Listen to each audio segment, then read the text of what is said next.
Installing certificates in your browser.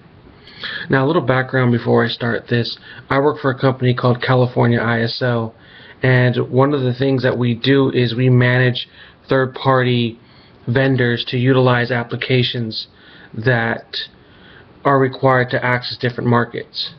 Now, one of the ways we control access to these applications is through the use of certificates, which are installed in your browser in your trusted root folders.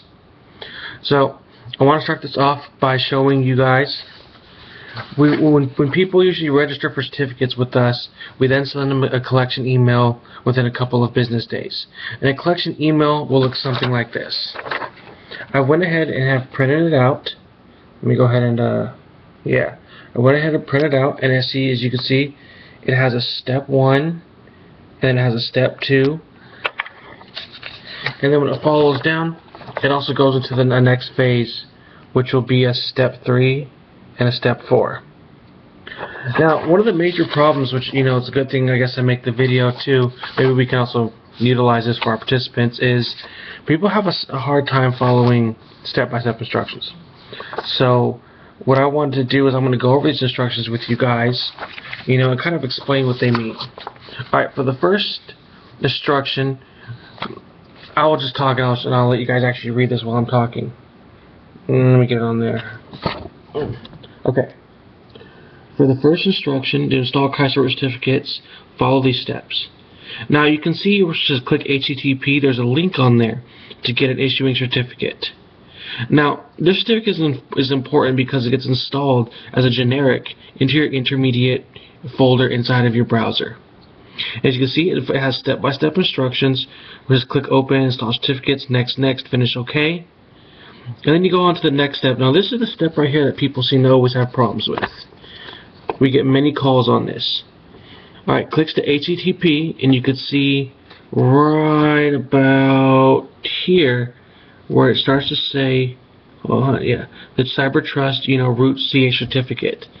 Now, the thing that's different about this one, other than the one that was previously stated, is that when you select the certificate, you need to place it into a store. As you see, select, place all certificates in the following store. Now, when you do this, you need to click Browse and click the Trusted Root Certification Authorities folder. At that point, you'll be taken to Step 2. Step 2 is how you can install your actual certificate that you registered for with us. So you'll go ahead, you'll go to the website, you'll click Collect My Certificate, you'll enter your transaction ID, and you have the collection passphrase that you did when you registered your certificate. Now, two things could happen in this process which lets us know that instructions weren't followed. One, we can receive an error message. Let me see if this is the one. Yeah, this is the error message that we can receive, that you will receive when you try to install it. It is this one. As you can see in the center part, let me read it also with you.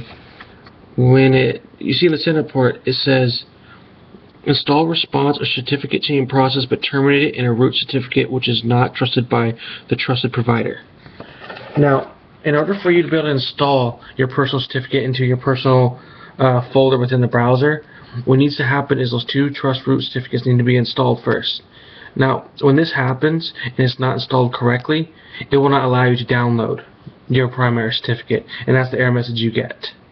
So to alleviate that message, follow step by step, step 1.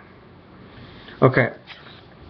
Now, another common error message that people get is, that they couldn't install, so it says the object or property not available.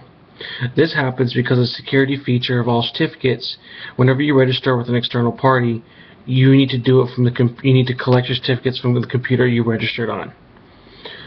Now, we also include as a guide to people when we give them